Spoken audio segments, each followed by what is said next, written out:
차연서는 30대 후반의 여성 변호사였습니다. 그녀는 서울 강남의 대형 로펌에서 복잡한 소송들을 처리했습니다. 늘 흐트러짐 없는 모습이었습니다. 차가워 보인다는 평도 들었지만 그것은 그녀가 스스로에게 부여한 방어 기제였습니다. 그녀의 이름은 연서. 아버지와 어머니가 가장 좋아하는 색인 연보라에서 한 글자를 따고 늘 곁을 지키라는 뜻으로 지은 이름이었습니다. 이 이름 속에는 부모님의 애틋하고 소중한 사랑이 담겨 있었습니다. 연서의 부모님은 비 오는 날 우연히 만났습니다. 엄마가 아끼던 보랏빛 우산을 버스에 두고 내렸고 뒤따라 버스에 오른 아빠가 그것을 발견했습니다. 며칠 후 아빠는 그 우산을 들고 엄마가 일하던 빵집을 찾아갔습니다. 그렇게 보랏빛 우산은 두 사람의 인연을 맺어준 매개체가 되었습니다. 연서의 어린 시절은 그 빵집처럼 따뜻하고 달콤했습니다. 늘 보송보송한 빵 냄새가 가득했습니다. 연서에게 가장 특별했던 날은 크리스마스였습니다. 매년 12월이 되면 부모님과 함께 산타 할아버지에게 편지를 썼습니다. 간절히 소원을 빌면 다음날 아침 트리 아래에 선물이 놓여 있었습니다. 7살의 크리스마스였습니다. 연서는 그해 내내 진짜 강아지를 소원했습니다. 강아지를 돌볼 준비를 한다며 인형으로 밥 먹이는 연습까지 했습니다. 크리스마스 아침 설레는 마음으로 선물을 뜯었습니다. 하지만 그 안에는 털이 복슬복슬한 강아지 인형이 아닌 금발의 예쁜 바비 인형이 들어 있었습니다. 이게 뭐야? 나는 강아지가 갖고 싶단 말이야. 연서는 울음을 터뜨렸습니다. 실망감이 분노로 변했습니다. 인형을 거실 한가운데 던졌습니다. 산타 할아버지는 바보야. 엄마 아빠도 나빠. 소원 들어준다고 했잖아. 부모님은 당황했습니다. 아버지가 연서를 안으려 했지만 그녀는 고집스럽게 뿌리치고 방으로 들어가 버렸습니다. 강아지는 아직 내가 돌보기 힘들어서. 어머니가 나지막이 달랬습니다. 싫어. 다 싫어. 연서는 소리쳤습니다. 오후 늦게까지 방에서 나오지 않았습니다. 방문 너머로 두 분의 대화가 희미하게 들렸습니다. 여보, 아무래도 안 되겠어. 저번에 백화점에서 봤던 강아지처럼 움직이는 인형 있잖아. 그거라도 사서 화 풀어줘야지. 하지만 눈이 너무 많이 오는데. 괜찮아. 우리 딸 실망시키고 싶지 않아. 얼른 다녀올게. 연서는 이내 잠이 들었습니다. 눈을 떴을 때는 해가 완전히 저물어 있었습니다. 집안은 고요했습니다. 부모님은 아직 돌아오지 않으셨습니다. 그리고 잠시 후 현관문이 열리고 이모가 들어섰습니다. 이모 강서희 씨의 얼굴은 온통 젖어 있었습니다. 그녀는 연서를 보자마자 품에 안고 흐느꼈습니다. 연서야, 우리 불쌍한 연서야, 어쩌면 좋으니. 불안함에 휩싸인 연서는 영문도 모른 채 이모의 손에 이끌려 병원으로 향했습니다. 병원 지하의 낯선 냄새와 검은 옷을 입은 사람들, 그리고 향이 피어오르는 단상 위에서 환하게 웃고 있는 부모님의 사진을 보았습니다. 엄마, 아빠, 어디 갔어? 연서는 울부짖었습니다. 7살의 연서에게 죽음은 이해할 수 없는 벌이었습니다. 자신이 화를 낸 죄 때문에 부모님이 떠났다고 생각했습니다. 그날 이후 연서의 마음은 굳게 닫혔습니다. 그녀의 삶은 더 이상 보랏빛이 아니었습니다. 검고 딱딱한 돌멩이처럼 변했습니다. 부모님의 장례식이 끝나자마자 연서는 이모 강서희 씨의 집으로 거처를 옮겼습니다. 이모는 서울 외곽의 은평구 시장통에서 작은 분식집을 운영하고 있었습니다. 이모부는 트럭으로 야채를 파는 일을 했습니다. 넉넉하지 않은 형편이었지만 이모는 연서를 친딸처럼 품어주었습니다. 연서야, 이모가 해준 떡볶이 먹을래? 오늘은 맵지 않게 해줄게. 이모는 늘 따뜻한 미소를 지었습니다. 하지만 연서는 그 미소를 외면했습니다. 부모님을 잃은 슬픔과 자신이 화를 낸 죄책감이 그녀의 마음을 짓눌렀습니다. 밥도 제대로 먹지 않았고 학교 친구들과도 어울리지 않았습니다. 이모는 단 한 번도 연서에게 화를 내거나 닥달하지 않았습니다. 그저 조용히 곁을 지키며 연서가 좋아하는 떡볶이를 만들어주거나 따뜻한 물을 데워 발을 씻겨주었습니다. 이모부 역시 묵묵히 연서의 학교 숙제를 도와주거나 트럭에서 연서를 위한 작은 선물을 사오곤 했습니다. 이모는 연서의 친엄마와 자매였지만 두 사람은 고등학교 때 일찍 부모님을 여의고 서로를 의지하며 자랐습니다. 이모에게 연서는 언니의 전부이자 마지막 유산과 같았습니다. 이모의 사랑 속에서도 연서의 마음 한구석은 늘 시리고 공허했습니다. 특히 12월이 되면 그 공허함이 더욱 커졌습니다. 부모님을 잃은 지 1년째 되는 크리스마스였습니다.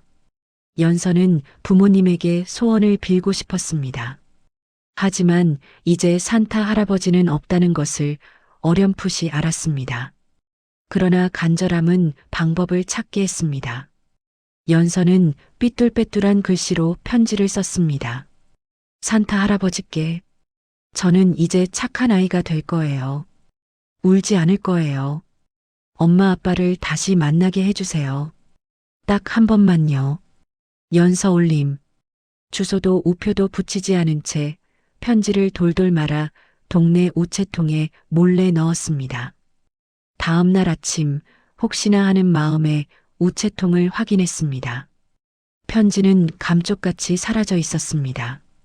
연서는 실망하며 집으로 돌아왔습니다.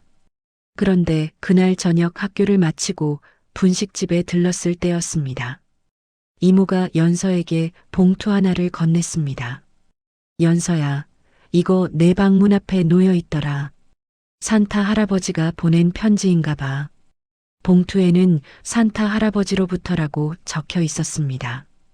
연서는 떨리는 손으로 편지를 뜯었습니다. 사랑하는 연서에게, 산타 할아버지가 바빠서 이제야 답장하는구나. 내 소원은 아주 귀하고 소중한 소원이란다. 엄마 아빠는 지금은 멀리 계시지만 늘 연서를 보고 싶어 하셔. 할아버지가 전해줄게. 엄마 아빠가 연서를 아주 많이 사랑한다고. 이모 말씀 잘 듣고 멋진 어른이 되라고 말이야. 보고 싶을 때는 언제든 편지를 쓰렴.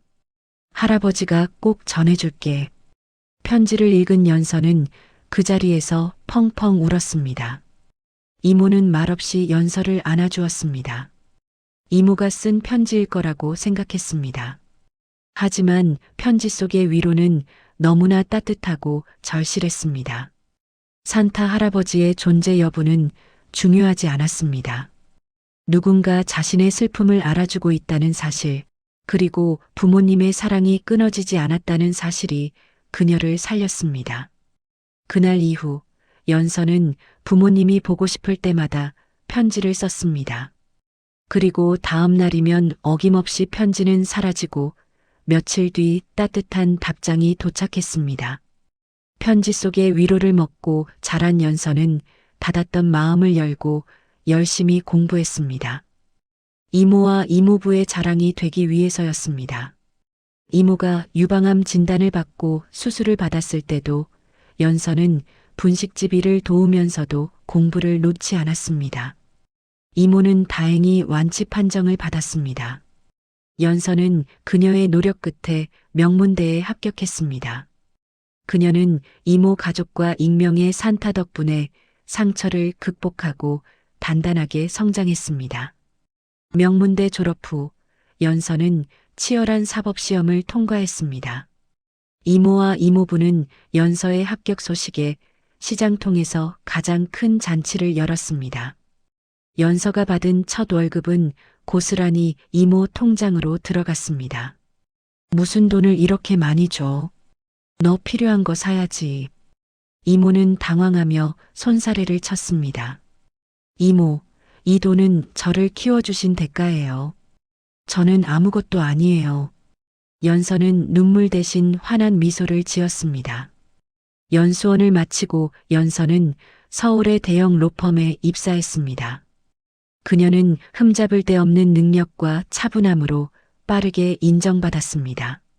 30 후반이 되자 자연스럽게 주변에서 좋은 인연들이 들어왔습니다. 그러던 어느 날 직장 동료였던 후배의 소개로 김도연이라는 외과 의사를 만났습니다. 그는 키가 크고 인상이 선하며 따뜻한 마음을 가진 사람이었습니다. 처음 만났을 때부터 두 사람의 대화는 물 흐르듯 자연스러웠습니다. 서로의 바쁜 일상 속에서도 시간을 쪼개 만났습니다. 김도연은 연서가 부모님을 일찍 여인 사실을 알고도 아무렇지 않게 그녀의 이모 가족을 대했습니다. 주말이면 은평구 시장통의 분식집에 들러 이모의 떡볶이를 먹었고 이모부가 야채 트럭을 옮길 때 짐을 날라주기도 했습니다. 도연 씨, 당신은 정말 따뜻한 사람이에요. 연서가 고백했습니다. 연서 씨 옆에 있는 것만으로도 나에게는 큰 기쁨이에요. 도연은 부드럽게 웃었습니다. 1년간의 열애 끝에 두 사람은 결혼을 결심했습니다. 연서는 이제 완전히 과거의 그림자에서 벗어날 수 있을 것 같았습니다. 그녀의 삶은 견고하고 빛났습니다. 상견례 날이 다가왔습니다. 연서는 첫 법정 변론 때보다 더 긴장했습니다. 예비 시부모님께 드릴 홍삼 정가를 품에 안고 서울 외곽의 단독주택으로 향했습니다. 안녕하세요, 차연서입니다. 처음 뵙겠습니다. 떨리는 목소리로 인사했습니다. 시아버지 김만중 씨와 시어머니는 환하게 웃으며 연서를 맞아주었습니다. 자리에 앉아 다과를 나누던 중 연서가 자신의 이름을 다시 한번 언급했습니다. 제 이름이 연서인데 조금 특이하지요? 그 순간 시아버지 김만중 씨의 표정이 굳어졌습니다. 미소를 잃은 채 연서를 깊이 응시했습니다. 연서. 시아버지가 중얼거리듯 그녀의 이름을 되뇌었습니다. 예. 연서는 당황했습니다. 혹시 이름이 마음에 들지 않으신 걸까 걱정이 앞섰습니다. 시아버지는 아주 진지한 얼굴로 천천히 입을 열었습니다. 혹시 어릴 때 은평구 시장 근처에 살았나요? 연서는 그 질문에 숨이 멎는 듯 했습니다. 그녀는 부모님의 사연과 은평구에서 이모와 살았던 과거를 도연에게도 자세히 말한 적이 없었습니다. 네, 그렇습니다만 그걸 어떻게 아셨어요? 연서의 목소리가 떨렸습니다. 시아버지는 갑자기 자리에서 일어났습니다. 잠시만 기다려 보시오. 시아버지는 안방으로 성큼성큼 들어갔습니다. 밖에서는 둔탁하게 먼지를 터는 소리가 들렸습니다. 연서는 영문을 몰라 도연과 시어머니를 번갈아 쳐다보았습니다. 도연 역시 당황한 듯 고개를 갸웃거렸습니다. 이 상황을 어떻게 해결해야 할지 연서에게는 막막했습니다. 부모님을 잃은 슬픈 과거가 시댁에 알려지는 것을 원치 않았습니다. 잠시 후 시아버지가 거실로 다시 나왔습니다. 그의 손에는 낡고 오래된 종이 상자가 들려 있었습니다. 시아버지는 연서 앞에 상자를 조심스럽게 내려놓았습니다. 연서 양, 이 상자를 열어보시오. 그의 눈빛은 간절했습니다. 연서는 영문도 모른 채 떨리는 손으로 상자의 뚜껑을 열었습니다. 그녀의 앞에 펼쳐진 것은 예상치 못한 너무나도 익숙한 물건들이었습니다. 그 순간 연서는 알 수 없는 감동과 두려움에 휩싸여 눈물을 참지 못했습니다. 이 상자가 연서의 남은 인생에 어떤 파장을 일으킬지 그녀는 예측할 수 없었습니다. 이제 그녀는 이 낡은 상자의 비밀을 마주해야만 했습니다. 연서는 떨리는 손으로 상자의 뚜껑을 완전히 열었습니다. 그 안에는 세월의 흔적이 묻은 낡은 종이들과 봉투들이 가득했습니다. 봉투의 표면에는 삐뚤빼뚤한 글씨로 산타 할아버지께라고 쓰여 있었습니다. 이건 연서는 숨을 멈추었습니다. 그것은 그녀가 7살 이후부터 10여 년간 부모님이 보고 싶을 때마다 써서 은평구 우체통에 넣었던 자신의 편지들이었습니다. 수십 통의 편지 봉투가 그 안에 고스란히 잠들어 있었습니다. 연서는 편지 하나를 꺼내 펼쳤습니다. 어릴 적 그녀의 엉성한 글씨와 함께 눈물 자국까지 선명하게 남아 있었습니다. 산타 할아버지, 오늘은 엄마 아빠가 너무 보고 싶었어요. 저는 매일매일 울었어요. 제가 그때 화내서 미안하다고 했어요. 이제 벌 풀어주시면 안 돼요? 시아버지 김만중 씨는 그 모습을 말없이 바라보았습니다. 그의 눈가에도 붉은 물이 고였습니다. 연서 양이 맞았군요. 내가 알아보았습니다. 시아버지가 나지막이 입을 열었습니다. 저는 그때 은평구 우체국에서 일하던 집배원이었습니다. 김만중이라고 합니다. 그의 고백에 연서는 망치로 머리를 맞은 듯한 충격을 받았습니다. 이 모든 상황이 꿈처럼 느껴졌습니다. 어떻게? 연서는 말을 잇지 못했습니다. 주소도 우표도 없이 그저 산타 할아버지께라고만 적힌 편지였지요. 우체통이 아닌 때로는 우편함 근처에 놓여 있기도 했어요. 처음엔 장난인 줄 알았습니다. 그런데 내용을 읽어보니 어린 소녀의 눈물과 절망이 가득하더군요. 돌아가신 부모님을 찾는 간절한 소원이었지요. 시아버지는 말을 잇지 못하고 잠시 침묵했습니다. 아들 도영과 아내 시어머니는 이 믿기지 않는 이야기에 놀라 눈만 깜빡였습니다. 나도 딸을 키우는 아비였습니다. 그 편지를 차마 그냥 버릴 수가 없었습니다. 그때부터였을 겁니다. 내가 산타 할아버지인 척 답장을 썼지요. 혹시라도 그 아이의 작은 마음이 더 상할까봐. 연서는 그때의 답장들을 떠올렸습니다. 슬픔 속에 홀로 갇혀있던 그녀에게 유일한 위로가 되었던 그 따뜻한 글씨들을, 그것이 눈앞에 시아버지의 글씨였다니. 나는 답장을 쓰면서도 매번 기도했습니다. 이 아이가 부디 상처를 딛고 잘 자라주기를. 더 이상 우편함에 편지가 들어있지 않았을 때는 이제 잘 자랐구나. 산타를 믿지 않을 만큼 어른이 되었구나 싶어 한편으로는 아쉽기도 하고 기쁘기도 했습니다. 시아버지는 낡은 상자에 손을 얹었습니다. 집배원 은퇴 후에도 이 편지들은 버리지 못했습니다. 내 삶의 가장 소중한 짐이었습니다. 그런데 아들이 결혼한다고 데려온 아가씨 이름이 연서였고 은평구에 살았다는 이야기를 듣는 순간 가슴이 내려앉았습니다. 연서는 더 이상 참지 못하고 흐느꼈습니다. 그녀의 어린 시절, 부모님에 대한 죄책감과 그리움으로 얼룩졌던 모든 상처가 한꺼번에 쏟아져 나왔습니다.